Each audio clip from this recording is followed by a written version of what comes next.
Hello and welcome to the beauty of human biology. I am your host, Tricia Reid. We're going to be exploring the language of the chakras and understanding that felt experience of being a human. I look forward to our journey together. My guest today is Itzhak Beery, an internationally recognized shamanic teacher, healer, speaker, community activist, and author of 3 Amazon bestseller books. Itzhak had a fine art career and was the owner of an award-winning boutique ad agency in New York City.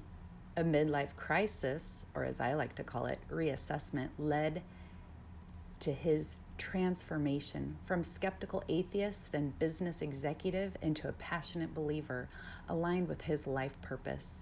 Since 1995, Itzhak has bridged the spiritual and practical wisdom in his indigenous and Western teachers as they've entrusted him to share this beautiful wisdom with others. Good to see you. Good to see you as well. Hey, nice haircut. That looks great on you.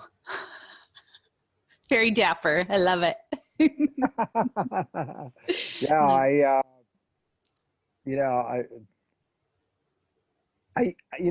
when I was until my 40s, I kind of like wear my hair up to here. You know, I was an artist. Yes. I was a whatever.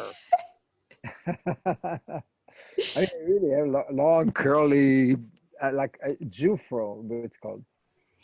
And and then one day I was going to the gym and I was like working with all these machines and stuff like that, and it's just, I got a little, and I decided, okay, I'm gonna cut it all out. And since then, I kind of like, all right, I kind of like that. It looks very nice. It looks very nice. Yes. How's your So, journey this week? How's your journey going? I'm good. So busy, you know. I'm doing so many things. I I don't think I can just not do anything, you know. Like I can't just like sit on my hands and just like watch the sun. And I mean, sometimes I can do that, but I want to do something, you know, like studying. Yeah. Yeah. I was on vacation, right, like with my family. So you know, for years I'm taking pictures of flowers, but not like just like here's a flower. I'm just like giving you like I'm exploring the flower. So I on vacation I decided, all right, so I got inspired and I started to make a book. So I have like you know, I'm collecting all these flowers from all over all my trips from South America, from Israel, from here, from there, and all that. So I'm making a book about flowers, you know. I'm excited. Nice. That's fun. That is exciting. So did you get a variety of flowers in the location you went to Oh, on I your always trip? do. Yeah. Oh, I always do. It's really fun. You know, like we were in Colombia, and a friend of mine took us to see a friend of hers who grow orchids, and there is an orchid that bloom every few years, and it's just like this flower one, and it's kind of like almost like a vine in a Okay. way, and it's purple, like huge. And we were so lucky. We saw we saw one. It's really exciting. But I'm calling this book. I mean, it's not a book that I'm going to sell. It's just like for my friends and family. Uh, uh, Splendid traps. Okay. And why that title? How is it trapping you? Well, every flower, it's not a flower. The flower doesn't know that he's a flower. I'm kind of like really talking about more like teenagers, you know. Tell I me mean, about that. I have teenagers. I need to hear this. Tell me more. a teenager doesn't know that they are so delicious. They don't know that they are like in their bloom. They are in their peak of their beauty. sexuality, sensuality. They just see the miserable life that they have, right? I do question that nowadays. Do you have many teenagers around you? I've been watching my children and my clients, listening to my clients talk about their children, teenagers in particular, and how all of this is affecting them. But in that youthful state, how do you guide them with your shamanic practices? Like, how do you bridge that gap of interest versus lack of interest? Well, I don't have too many teenager um, now. I mean, there's quite a few teenagers before who came for like in-person sessions, and I actually love working with them. But I think that there is something else. I think that when you are a teenager, you really don't, you, you're not aware how luscious, delicious, beautiful um, you are. And that's part of the magic of all of that. I mean, the inside is turbulent, right? But the outside, and that's how God really made us. We talked about the biology of our of God in many ways, how He Yes. created us. So around that age, start 16 to maybe 28, this is the peak of our beauty. This is where the flowers are really blooming and opening up. And that's really what I was trying to capture in these pictures of the flowers, is that moment of total temptation, innocent, that they have only one purpose, and that purpose is to attract the bees or any kind of insect to help them propagate, to create to to to to to create fruits. But they don't really know what the fruit is, or they don't have any consciousness of what will come out of them. But the issue with flowers is that they are so beautiful, and we look at them as a perfection, as beauty, but it's short-lived. It's really like a moment in time. And then once they start to dissolve and get old, the fruit starts to grow. And but the flower itself like melt. The flower is like us, we get old. But Yes. but the fruits, but the fruits, I mean, it starts to grow, and we start to create life that is meaningful. And so it's all allegory about these flowers. So what I'm interested is in to find out how insidious the flowers create traps to trap that insects so they can fulfill their purpose. Mhm. But they don't really know who they are and what they are. So And how do you peel back those layers and help people sort through that flowering, the opening up? I think that really you know I remember that one day when I was uh, this person told me once when I was teenager, well, no, not teenager, like in the early 20s.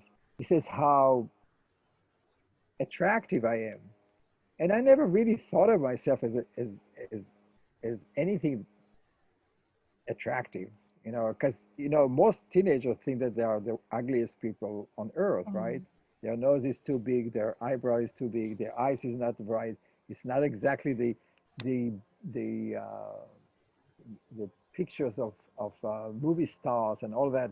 So we always have a very low opinion about the way we look. But I remember that person said that I'm so attractive, and I just like, what is he talking about?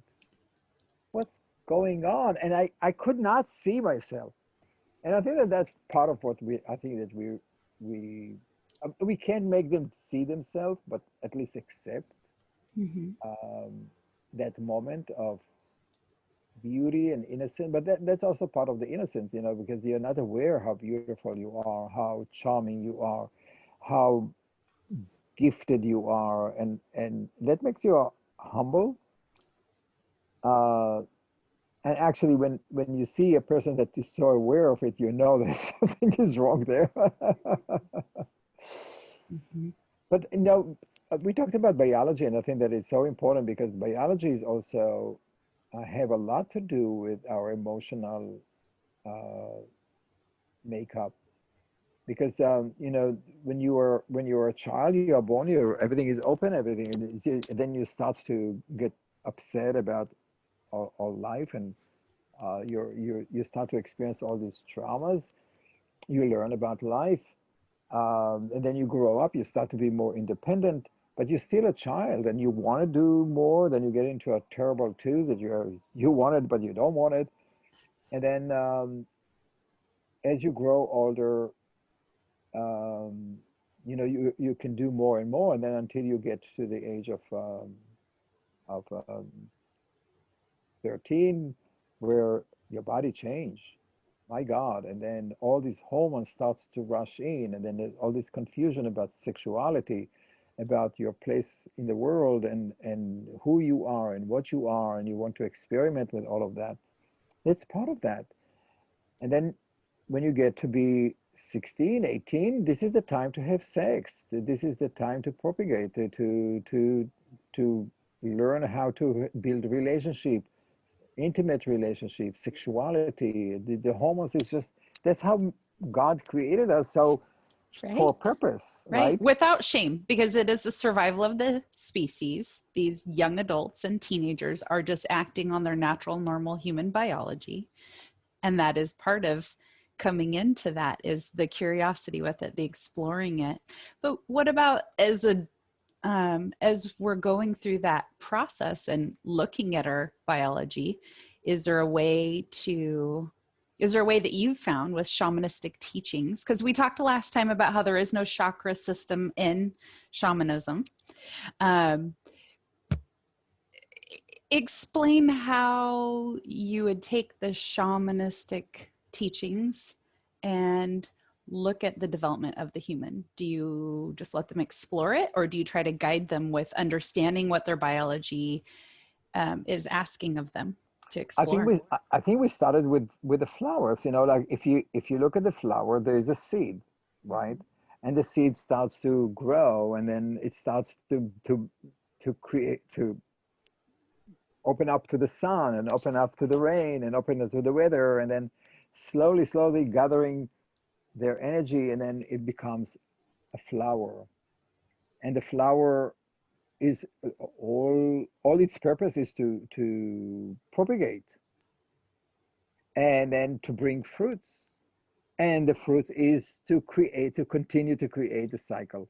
Yeah. And I think if you look at that, and I think that that's very important for all of us to remember, that we are only here for one purpose, and the purpose is survival. And shamanism, it's not a spiritual practice. Shamanism is about survival, and it's about a way to survive well, to live in accordance with the nature cycle. But it's also to remind us of our place in the world, that you're not going to be a child forever, although some people insist.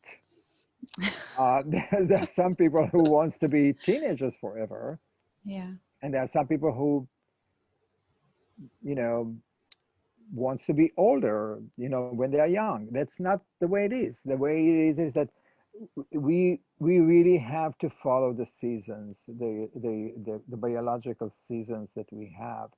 And it's very important, and that's really one of the teachings of shamanism, is to be in the rhythm of nature. One of the things that our culture is so disconnected is that when we get to the older age, where the flowers is already melting, is that we really don't like it. We think it's ugly.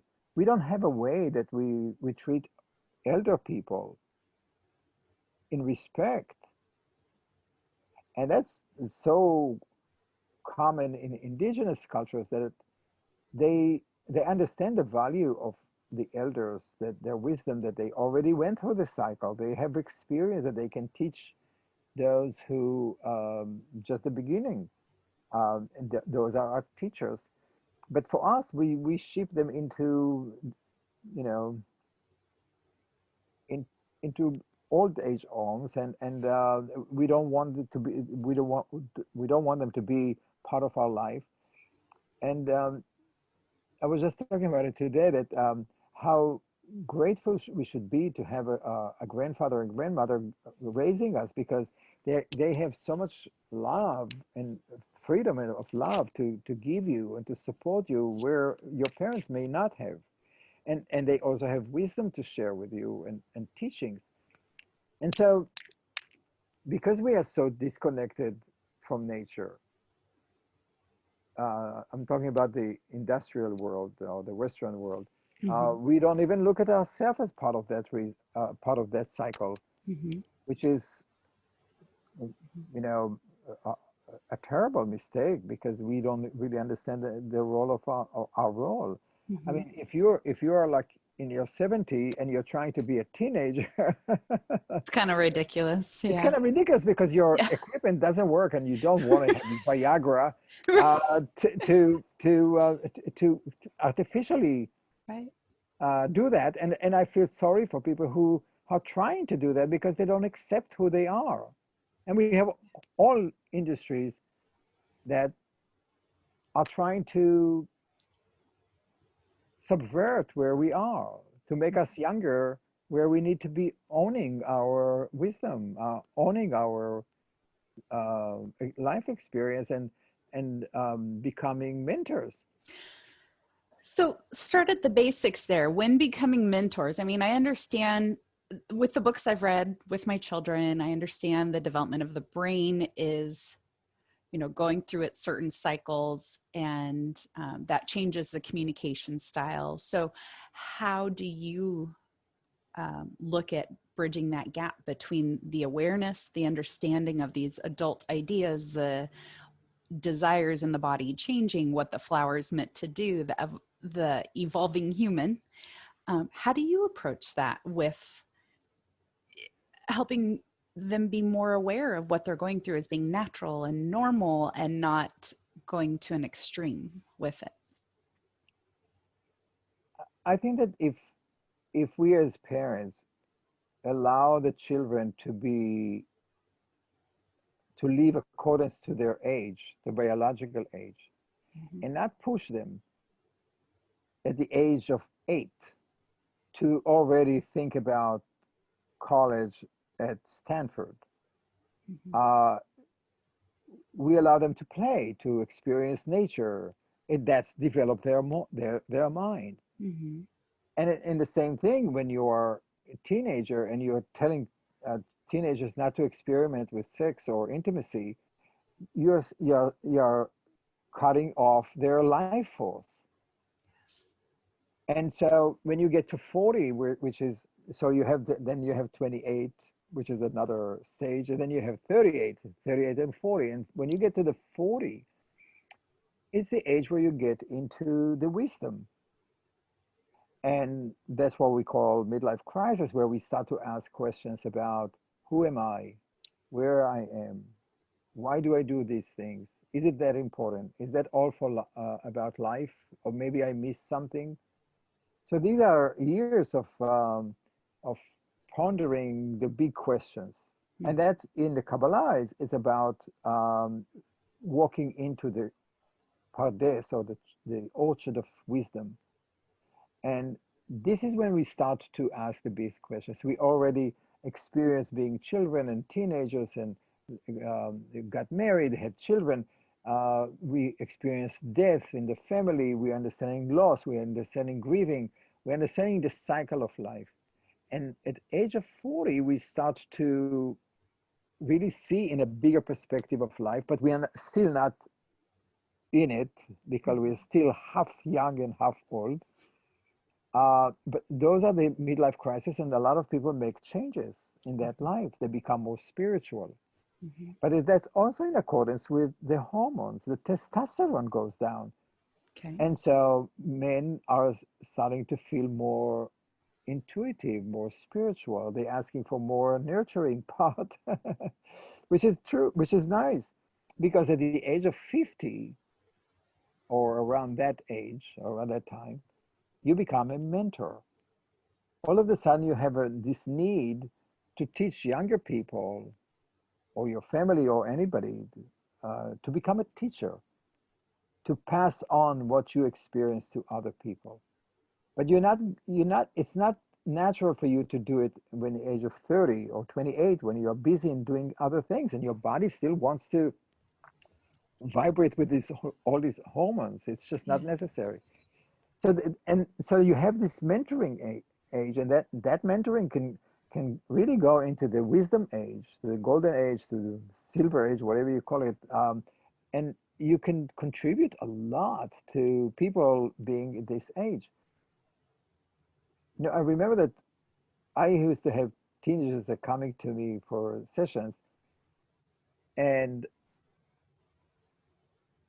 their parents used to say that they are very spiritual, and I said, what?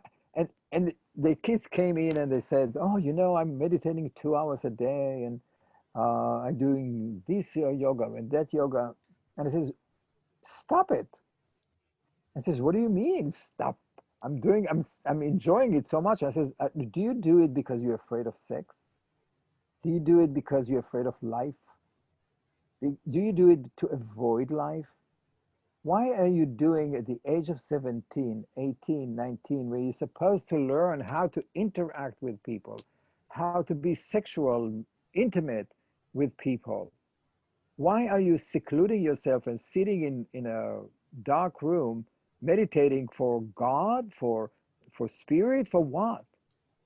If not to avoid life. Mhm.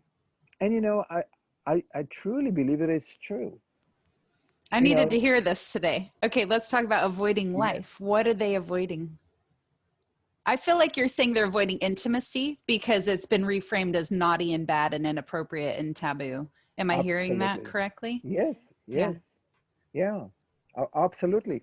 You know, you walk into into the Amazon in Brazil or whatever. That's where I was, um, with the Beery tribe, and you see these people, sumptuous, 16, 17, 18. They're already carrying a baby in their arms Hmm.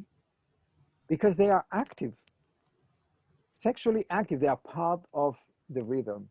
Hmm. But we have a taboo on on healthy sexuality, and we Hmm. have a taboo on children, and we keep children to be young.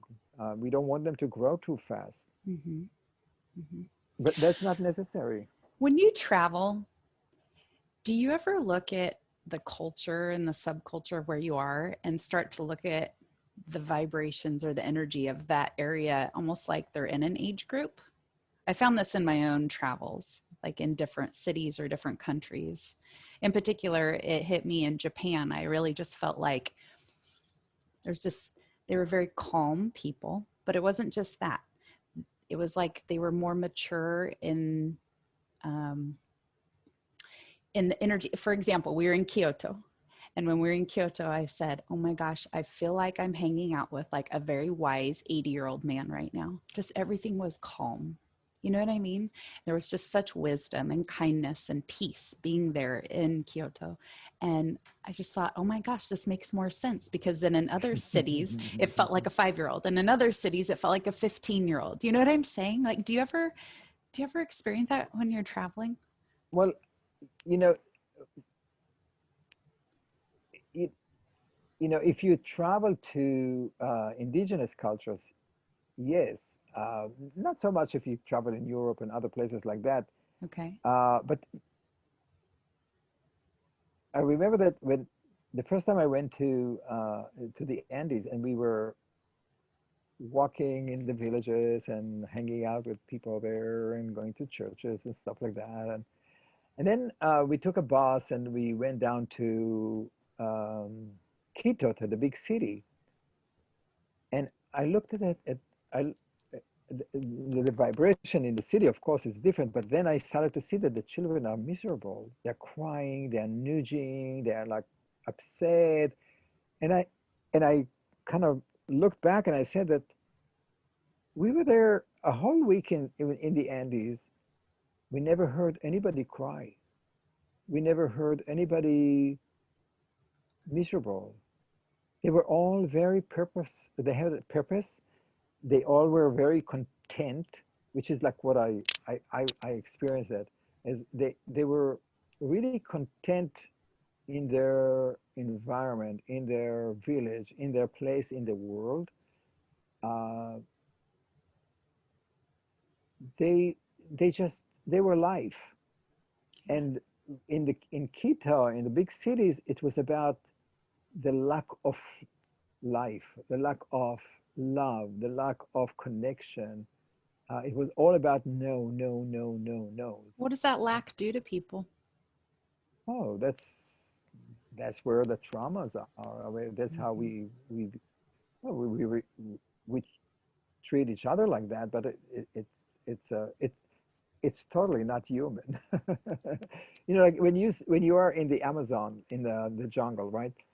And you're with the sequoia or any group of people, time has a totally different meaning. They wake up early in the morning, they sit by the fire and they drink teas, the children come, wake up, they talk, they laugh. Most of the day they're laughing. Most of the time it's about jokes. It's about if you need to go hunting, you go hunting. If you need to go um, work with the cassava, you work with the cassava, but you don't make a big deal out of it. It's not a chore. It's something that you choose. There's no 9 to 5 job or bus to catch or all of that. It's more with the flow of nature. And I think that really this is what the biggest disease that we have, that we are not in the flow of nature. Mhm. We are totally. So I didn't realize before meeting you how profoundly wrapped together nature and what you do are so intertwined. I just didn't even think of it that way. So how do we work with nature in general and our biology and this fast-paced world, even though things are slowing down a little bit? How do we work with that? You know, I think that the first step is for you to take a seed and grow it into a plant. And then when it starts to grow, put it in a pot and take care of it. Um, and you become the parents of that plant. This is all shamanism. This is everything you want to learn about shamanism. It's about responsibility. It's about learning to be close to the cycle of nature. This is about water, fire, air, sun. This is about everything. So I remember that when I came back from London, I decided to do a support group for the COVID-19. And I think the first session we had, we are now 56 sessions Okay. strong. Uh, uh, Creating stability in those people's lives, that's beautiful. 56 exactly. sessions in, that's awesome.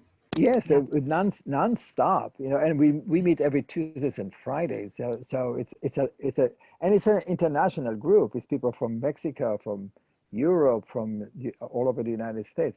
It's not just New York. And so I asked them to have a journey to do one thing to feel grounded. And each person got something else, but for me it was about uh, taking the avocado seeds that I'm collecting from Yeah. eating avocado and put them in water to grow a tree. Yeah. I have to show you the tree that grew out Yeah, of him. yeah, But it sounds really strange, but what I got out of it is that I need to grow something. I need to be in the cycle of life because all that COVID-19 is so depressing. It's yeah, so demoralizing. You have to find something that you could be contributing to, that you have an action that grows something, that makes something big, that can give fruits and flowers to other and feed other people. I yeah, mean, I'm talking allegorically, of course, but also physically, and that is what shamanism is. Shamanism is mhm, about that. You know, the shaman is the person who's in charge of the well-being of the community. It's not just the person that, you know, doing psychedelic work.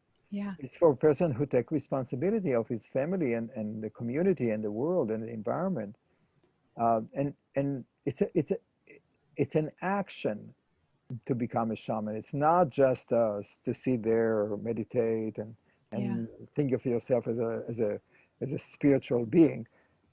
We don't do that. Okay. we we need to grow something, Mhm, grow our life, help people to grow, become healthier, um, safekeeping the community. That's mhm. the role of the shaman. The real meaning of the word shaman is keeper of the fire in the Tungus language, where the word come from.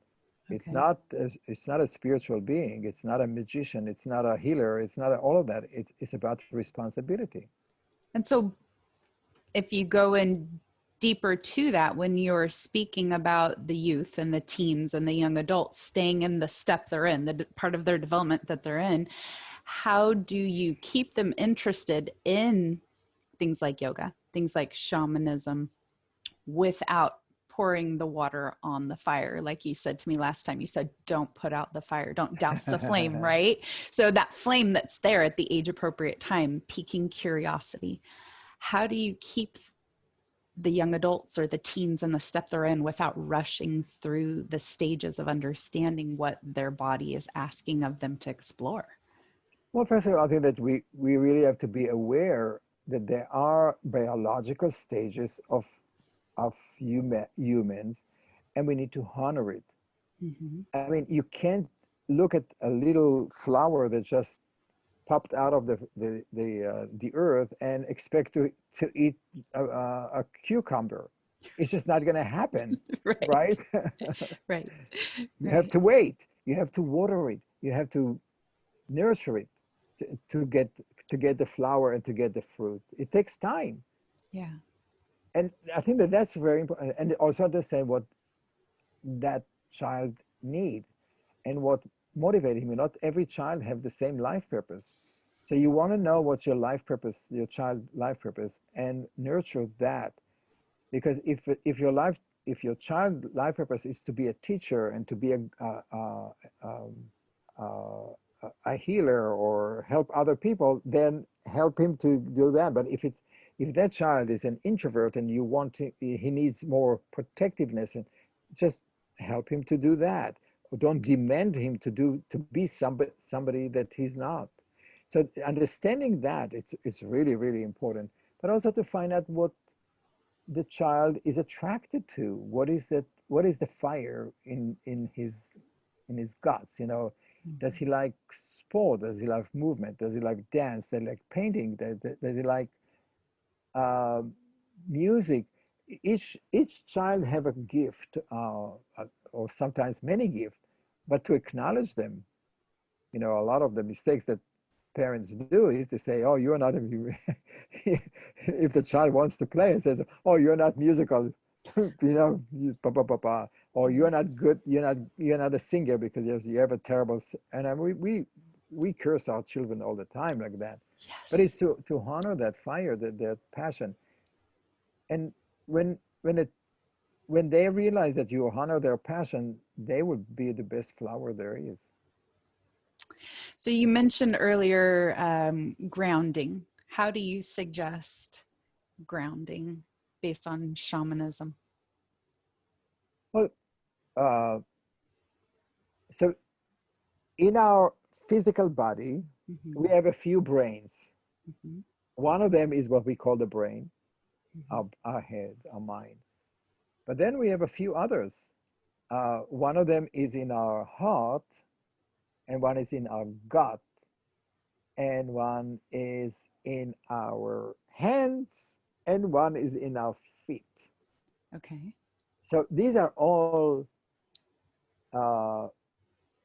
nerve grand centrals.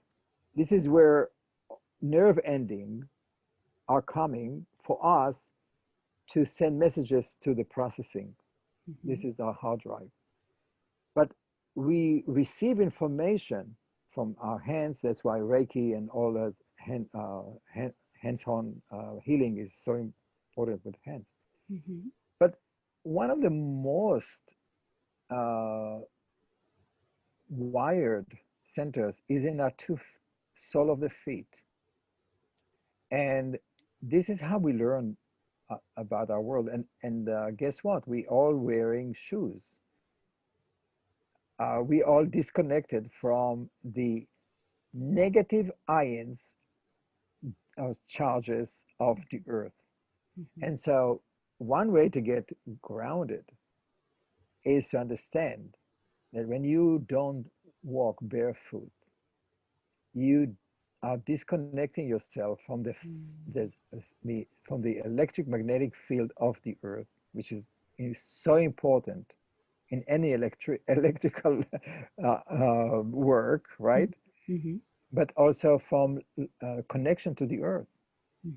And so one way is for us to walk barefoot as much as we can on the ground, on the earth, to feel the earth, to feel the pull, the gravitation, the electricity, to discharge the positive energy that we have. Because you see, the sun is made out of positive ions.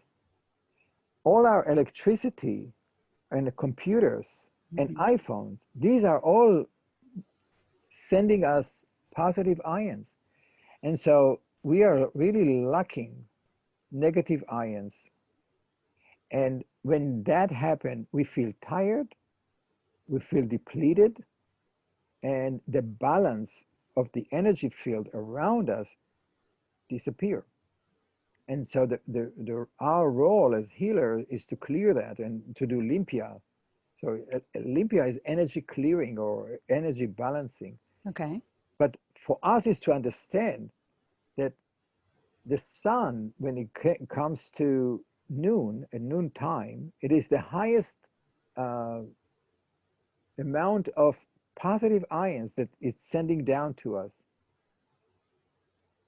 It dries out the air. Okay. Okay. And, you know, like when we talk about chi, right? Yeah. Chi is the best, the most delicious chi is just before sunrise. Tell me about that. Tell me about that. I wake up with the sun. I do. I feel it. It's time to wake up. The sun, it wakes Well, me up. because it's delicious, right? Yes. It's delicious time. Yeah. So it's a time that you have the most negative ions Okay. from the earth, right? Why? What's happening in that Because exchange? Like when you're sleeping? not only that, but the sun goes, I mean, it's not sun going down, we are turning, but Yeah. the sun goes down, right? Yeah. And then slowly, the earth starts to bring more moisture, and moisture from the earth become the chi. So the earth, there's no energy from the sun that dries out or take away the positive ion, negative ions. So we have a more of a chi and energy, or life energy. That is the best time to wake up, because that is the most potent time of the day, around between 4 and 5 o'clock in the morning. Yeah. But we sleep, right? Yeah. because we go to sleep at 1 o'clock. Uh, our cycle, Not our, every night, no. No. But okay, so when you are teaching others, because you obviously can't teach this and not live it yourself, when you are teaching others to start implementing how their body is responding more to nature, what do you tell them to watch for? What do you guide people to watch for to align themselves more? Because I became aware of my body wanting to wake up between 4:30 and 5:30, and I questioned that, and so I started looking into it more. But how do you encourage embracing that and maximizing what's happening with the body when you first wake up? Because that's a different level of energy you're talking about first thing in the morning. How do you encourage people to work with that? well, you know, I can tell you that I do what I preach Okay. because I live in this society where we have so much electricity and so many television programs that we want to watch and stay late. Mm-hmm. And the pressure and the stress of working and teaching, and it's there. Mm-hmm. So I am more in touch with it when I am in, let's say, in the Amazon, because Mm-hmm. I go to sleep when, like an hour Yeah. after sundown, Yeah. and I wake up around that time naturally Yeah. because my body is in the cycle of life. And, Mm-hmm. if you live in the cities, which is very difficult to continue, and then if you feel, if you live like me, like most of us in big cities, you feel depleted because your energy field Yeah. is not balanced. The balance between the positive ions and the negative ions is not met. And so we constantly, we need to clear that. We need to do limpia, or we need to do to sage ourselves, to bathe with sea salt water. We need to create the grounding, Mm-hmm. or to bring more negative ions into our life. And negative ions you can find in the forest, in nature, somewhere away from electricity. Mm-hmm. And sea salt is the best, like the oceans is the best because it's so much of it. That's why we feel so good in this area. Yeah. You have to understand that shamanism is not necessarily spiritual. It's really Right. about, quantum physics. It's about chemistry. It's about biology. It's about knowing. It is the science of nature. It's not the science in the Western mind. Okay. It's the knowing of cause and effect, what works, Mm. to realize our body, like all of those teachings that these people know for thousands of years, and they didn't have to wait for Einstein to tell us that, or to anybody to tell us that Right. the Earth is round. Right. Only white people could think about the flat land. Okay. So in your journeys, how did you start to incorporate these ideas into your everyday living? And how did you gently bring in your loved ones to working with that awareness of what's happening in the biology based on what you're then learning about nature and the effects on yourself?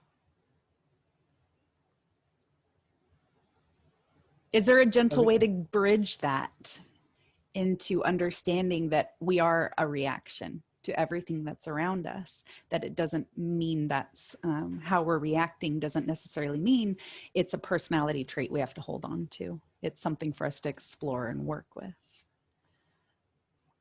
Well, this is our work really, is Mm-hmm. to have consciousness about your choices that you make, Mm-hmm. um, the habits that you develop, and to be responsible for the action you take, and understanding the implications on the society.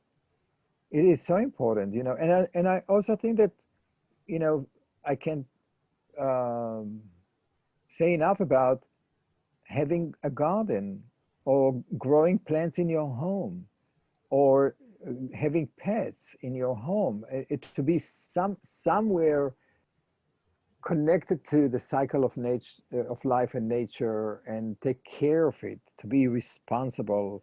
Mhm. You know, for those of us who have children, it is, we naturally see it, but do we really look inside to see if we are honoring all of that, you know? And sometimes we are so stressed out that we don't. But Mhm. you know, it's about consciousness, it's about awareness that everything that you do implicate other things, which is like, you know, the biggest, one of the biggest lessons that I learned through ayahuasca ceremonies once, when I did it in Brazil during the day, was that I was the apprentice, so I had a lot of load of ayahuasca, but I was supposed to be guarding the people, and so I had to keep my eyes open Mhm. and supervise the people who do it. Uh, but I started to see the matrix and the filament that are connecting every leaf and every tree and every heart and every limb of our limbs and Mhm. every person, and to understand the connection that, you know, when you pull on one string, it reflect on other people, and so every action that you take helps or influence other people. Mhm. And I, you know, I read about that but before, but I never saw it so clearly. Mhm. And I think that experience changed a lot of the way I see the world today, and my action in the world. But we really have to own the fact that you know, I never, that was many years ago, and that was before, you know, the string theory was so rampant. And but that's really the string theory. It's funny because Do you want to explain the string theory for those that don't know? Can you go it's there? it's what it is. It's exactly that. It's just, basically the string theory, as far as I understand, and I'm not any scientist, is that everything is connected. That there is a filament that holding the structure of the universe. And when you are manipulating one string, when you pull on one, there is a reaction of it. So if in China they found a virus, it implicates the United States. And in the United States, if you send a rocket to somebody, so there's always this relationship that Mhm. happens. Um, yeah, and if a tree falls in the forest, yes, it makes a difference in another place. But Yes. so that's, I think that it teaches us responsibility, that you can't just lie your way to the White House without implications. You know, there is a vacuum of energy that happens. Mhm. There is a responsibility that you have to take Mhm. of your actions. So, when it comes to guiding youth and young adults into understanding their responsibility without being overconsumed by that flame that's in each one of us, how do we work with that without dousing the flame? Working with it, nurturing it, but also helping encourage their strengths and explore their weaknesses. How do we bring those together with understanding what our body wants to do right then because of our biology where we're at? Does that make sense what I'm asking? Yes, but I think that first of all is for us to recognize what's the flame, what the passion, what the, first of all, the stage of the person. Mm-hmm. If he's an 8 years old, you can't just ask him to, balance your checkbook, because it just doesn't make sense. No, right. You want to give him stuff that is 8 years old, capable of doing and feeling good about doing it. Mm-hmm. And then also find out the gifts of it and encourage the gift. Don't encourage the the bad stuff. Yeah. You want to encourage the person. to do the best he can in the gift that he have, so he feel more confidence doing other things. Mhm. That's the first thing. And then to encourage him throughout as and follow it throughout life, and meet him where he is, in the biological development. You don't want to change diapers like for a 16 years old boy, right? Right, right, right. It's fun to watch kids grow up and to see what they explore and what they choose to question. I do enjoy that part a lot, but I also love watching myself grow up. Parts of me that perhaps didn't understand that age group, and now that I'm parenting these age groups, it means something totally different. So in shamanism, are you guys looking at healing that childlike state to create a stronger foundation in grounding in life so that those ripple effects, um, I mean, Well, we work a lot, or I work a lot with the what we call the inner child, or yes. um, the the I work more in the place where the soul of a child was hurt, Okay. in trauma, where it's splintered or Mm-hmm. fractured. And a lot of my work is to try to not just to find the incident itself, but to bring back that soul part or the decision that was made at that time, and to reunite it with the child at the age that it happened, and to accept that, to find compassion, to love that part and accept it, and to bring it back into this energy field. Because what I found out, and I think that you understand, that if you have a trauma of mistrust at the age of 3, that trauma, if it's not being addressed, would appear in every age until 80, 80, 90, and as long as you live, because you did not deal with the original place where that trauma happened. And that is the power of soul retrieval, or mending the soul. Mm-hmm. Uh, and the thing about that, it is so crucial, if you ask me about adults and parents, is that if the parents never dealt with that, they deal with their children from the place of their hurt, from their wound. And so we have adults who are actually 3 years old trying to teach a 3 years old. Yeah. And so a lot of the arguments that between parents and children are 3 years old against 3 years old. Yeah. And as the child grows to be 8 years old, the parents are still 3 years old. Yes. And how can a 3 years old argue with an 8 years old? Yeah. And so it is so crucial for people to find way to heal all of those traumas, or soul loss that happen in early age. Mm-hmm. We don't have to give power to the incident itself. That's not the important part. The important part is for us to accept those parts, make peace with that, love them, Mm-hmm. and grow and become an adult. So if you have a parent who did this work, and he is now, let's say, 40, Yeah. Yeah. and he have a child who is, you know, 18 or 16, there's a 40 who is wise talking to unruly, sexually motivated a child. Yeah. But if that 40 years old is 3 years old, how can they speak? How Yes. can they communicate? Yes.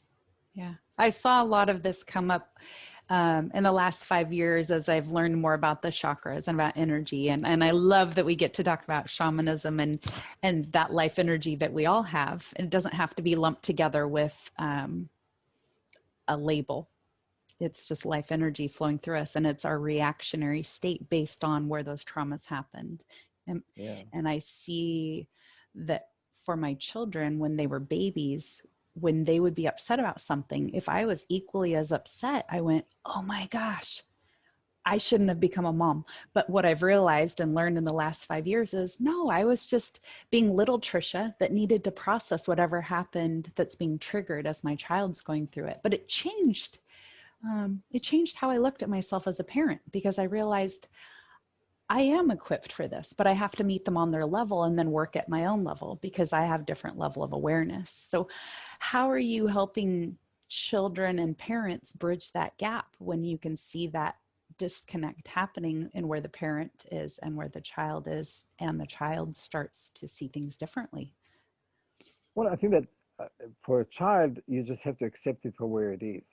Okay. But for the parents, for the adult, is to bring them to adulthood, to heal the trigger points. What I think that what happened for you, it might be that when your child was acting out, it triggered that trauma that happened to you. And so you're reacting to the child as you're reacting to your father or to your mother or to other people. It's not the child at all. Yeah. It's how you react. It's a trigger point. Yes. And so you have to learn how not to act, to be aware and conscious of the trigger point, and understand that it's not that kid issue, it's your issue. And so you can change the way you communicate with them. Okay. So in yoga, when we're in different yoga poses, we're opening up chakras, we're opening up the energy centers. What do you do in shamanism to open up those energy centers? What do the rituals look like that would allow that life energy to flow through and allow us to understand that wisdom that wants to guide us? You know, like we're being invited to process life differently. So how do you do that? Well, indigenous people have different yogas, Yes.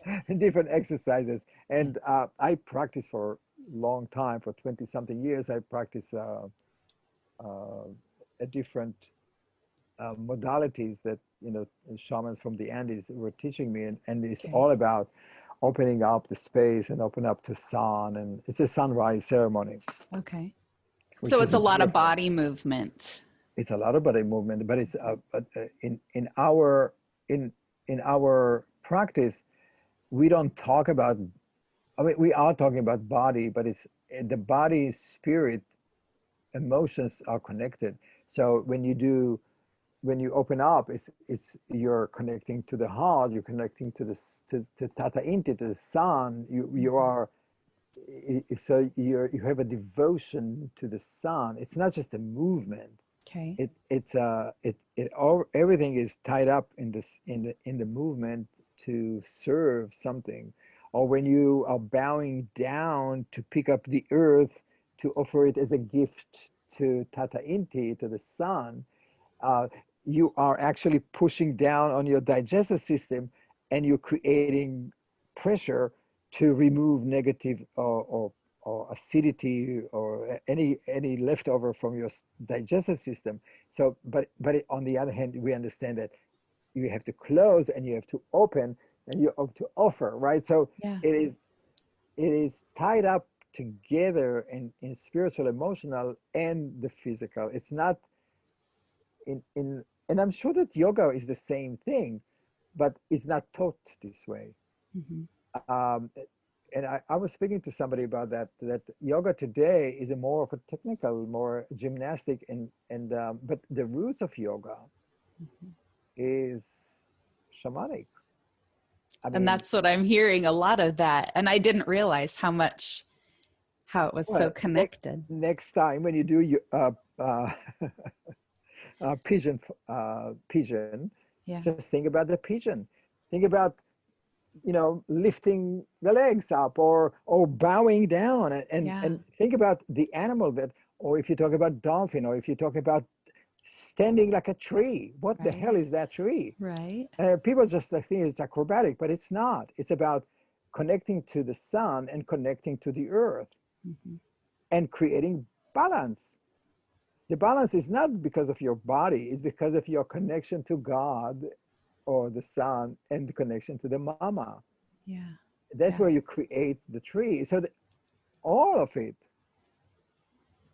Yeah. all of the yoga is about devotion to the elements, to the animal, to nature. Hmm. And I think it's so important to bring it back. You know, I do yoga for many years, but I don't think that ever people or teachers actually talking about that. Mm. You know, they That's a talk about pulling yourself up, but right. what is it pulling yourself up? So I think we talked about it last time about how do you open the channel. So Hmm. we recognize that the sun above is the masculine force, Hmm. and it's God because it sends it's self-generating energy that send its light and warmth to every being in our constellation. Um, and the earth is what brings life because that's, you know, and then inside the earth we have the womb or the Hmm. vagina Hmm. that bring energy and power, Hmm. and that is the life force. And so we are in between two life force, between a self-generating sun, the masculine energy, and boiling hot, Magma. passionate magma, which is the feminine passion, Yeah. sexuality. Yeah. And so we are in between, right? So we have the air above, Hmm. right? And we have the earth below. Hmm. And then we have the elements of fire, which is in our dantian, which is in our growings, Hmm. right? And then we have water, which is from the neck to the pupik, to the belly button. Hmm. And so we have the four elements in our body: air, water, fire, and earth. And to be grounded and to be healthy, you have to connect all four elements. And it starts with your roots, it Okay. starts with your earth. You have to stand on your earth, on the earth, with your bare foot and bring this energy of the mama, the feminine energy, the unstoppable sexual life force into your nina, into your sacred fire, Hmm. into the oven, into the cauldron of passion, into your artistic life giving forces. Hmm. That's the very first step, is to be grounded in the earth, bring this energy into your sexual energy. From your sexual energy, when it's hot, when the fire is blowing, it can start uh, warming, heating your emotions, your water. Hmm. And then once your emotions get activated, the steam start to come from your throat up into the crown of your head. And that is your spiritual connection. Okay. Okay. And then Yet shamanism doesn't focus on the spiritual side. So it really just reveals that there's a connection spiritually. And then, no, the connection itself is the spirit. okay. Okay. Okay. In other words, to be spiritual, as far as I understand, Okay. you have to connect the four elements in your body to constantly have a flow of energy. Hmm. But it starts with the feminine fire passion, and it goes all the way up to the head, goes up to the sky, to God, and then come back through the earth and on and on. Now, what happened in our society is because sex and passion is forbidden, Mm-hmm. or I would say it in a different way, since the major religions believe that women are danger to society because they're too passionate. Mm-hmm. One of the first things they did, they curbed the Nina, they curbed the fire, the sacred fire. So it's easier to control population by not letting them have passion. So imagine that every person will find their passion. You'll be unruly. So, okay, so something that we're talking about is that passion, and that passion that's appropriate at each age or stage of development. And we don't want to remove someone's passion that's driving them to do what's natural and normal. Am I hearing you right? But you see, passion for a child is different. Passion for a child is running, climbing trees, Yeah. it's discovering the world. Yeah. But what we do, we take kids and we put them in a room on chairs for 6 hours or 8 hours and watching a blackboard. And everyone wants to know why they have ADHD. Well, then we give them pharmaceuticals, right? Right. Yeah. So, and a passion for teenager is different. And a passion for 40 years old might be different because it might be that you want to become a teacher. Mm-hmm. So that is your passion, to become a teacher, a giver, a person of service. Now, if a person of service is not doing what he came here to do, Mm-hmm. guess what? He will be depressed. Mm. And that's really what we do. So where we are wearing shoes or covering the connection between our feet, our bare feet, and our nervous system, when we are cutting off the feminine or the sexual passion, when we are not boiling the water, and the water just sits there and sink down Mm-hmm. and sink, and we get depressed and get angry and get depressed, and that's why we have so much depression in our society, because So, people don't live their passion. where do you suggest people go first in exploring that passion that is appropriate for where they're at? What's an appropriate way to explore that? You know, um, I usually ask people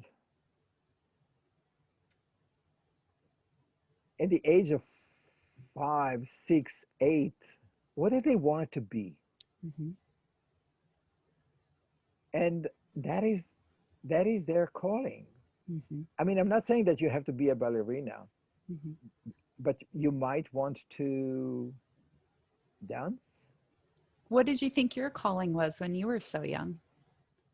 I think I was a seeker. Okay. I was just like so interested in the world. Yeah. Like I wanted to discover. I wanted to know. I mean, this is, I have a very long pinky, which is Okay. like the curiosity part. Do I, And- I'm like, hold up your hands. Let's see. I was I, raised in I, a household of seekers. And so for me to just keep having yummy conversations and picking people's brains, I want to know the language you speak. I want to know what you're doing. I want to know the language of shamanism. Like it's a whole different language and we get to learn it. well, your brain and my brain is probably wired in the same way, I and I think think so. that is our passion. So Mm-hmm. in my case, it didn't go very well in my Oh, childhood because people got tired of that. okay. Because I wanted to tell stories. I wanted to ask questions. I was always had more questions, and people really got tired of it and got angry Mm. because not everybody love us for that. but Yes. that is, I needed to rekindle that passion, Yeah. rekindle that life force. Yeah. But I had so many people who all they wanted is to sing, and their parents told them that their voice is terrible, that nobody would. I mean, whatever. Which that affects the throat chakra. So in the Of chakra course, healing, it's like, where are you feeling a pain in your throat? Do you have issues medically in your throat? Where do you start to see the dis-ease that's happening in the body? So in shamanism, are you noting the dis-ease that's happening in different body parts and of then course, working on that, getting that energy flowing in those of areas course, again? Yeah. of course. Okay. You Okay. know, And what if someone's resistant to exploring that area? How do you gently encourage that? well, one way is to continue to work. I mean, we work with power animals and spirit guides, and so Mm, we or I encourage them to do a journey with their power animals to get a more of a how should I say, uh, objective, mhm, mhm, uh, not subjective, objective opinion from spirit. mhm, And sometimes they follow that because it's not, it comes from spirit, it doesn't come from human. But most of the time it's because they just connect to for the who they are and for their true self. mhm, mhm, Like there was a woman came to me once, mhm. and I look at her palms and I say, "What do you do?" And she said, "I am a lawyer." And I said to her, "I feel so sorry for you." And she says, "Why?" And I said to her, "You're not born to be a lawyer. You're Oh, born to be a healer." And she was crying. And all she did was follow her father and her brother, and she became a lawyer. And you could see the misery in her life because she never followed her passion to be of service to other people in a nurturing way. It wasn't for her to be a lawyer, mhm, but it was the society and family pressure that made her do that. mhm. And so I think that when people have validations like that, they start to have more courage to pursue that. Mhm, mhm. It it reminds me of squashing a child's idea before it ever grows. How detrimental those ripple effects are for them, but also for everyone. And you were mentioning, the nature of that life force in us all and the ripple effects going out to others. What was it? How did she work with that? I mean, when you're that far in your career, I know a lot of people reassessing. I have clients just reassessing life right now. They're just invited to really dig in and go, am I on track with what I feel called to do? Am I on track? Am I flowing with my energy? Am I putting out the fire where there should be a fire? Like, Well, what do you think's possible with that invitation later in life when they go, wow, I really could shift where I'm going with this? well, life is a journey, and it might be that you finish your that part of your journey that between 28 to 37 to 38 is a 10 years of career building, like family building, building, and all of a sudden you ask yourself what the hell I'm doing, and Yeah. maybe there is time to shift. uh, so the the work is to find out what's their fire, where is that the thing that makes them alive, that they want to sacrifice everything to do that. So you think that's Uh, possible for someone that far in the game that's so established in their identity with their family, with their work, with their, like, what do you believe is possible with that? well, it's better to discover it now than to let them divorce their family and start a whole new life because they are not happy. Mm-hmm. It it's definitely possible. I started when I was 45, and I was unhappy. I had family, and they were so afraid that I would become drug addict and go to the Amazon, and who knows where if I come back. And uh, You're like, trust me, I'm not doing that. You were just finding a new way of living, or well, what did that look like? I did find a new way of living. Yeah. I mean, I continued to do for a long time, I continued to do my advertising, my marketing, I was responsible, but I also gave room to the other passion. So I was not burning myself. I Mm-hmm. was using that burning to do something that is more in alignment with who I am and what I do. That was a powerful phrase right there. You weren't burning yourself and burning yourself. So it reminds me of burning ourselves out. Oh, we do. Yeah. I mean, if you think about all the people who are depressed, they're, it is because they're not connected to their fire. Yeah. And when you're not connected to your fire, you have two things. It's either you're getting so angry and you get this angry to burn your inside, Mm-hmm. or you get depressed. There are two sides. There are two of the same thing.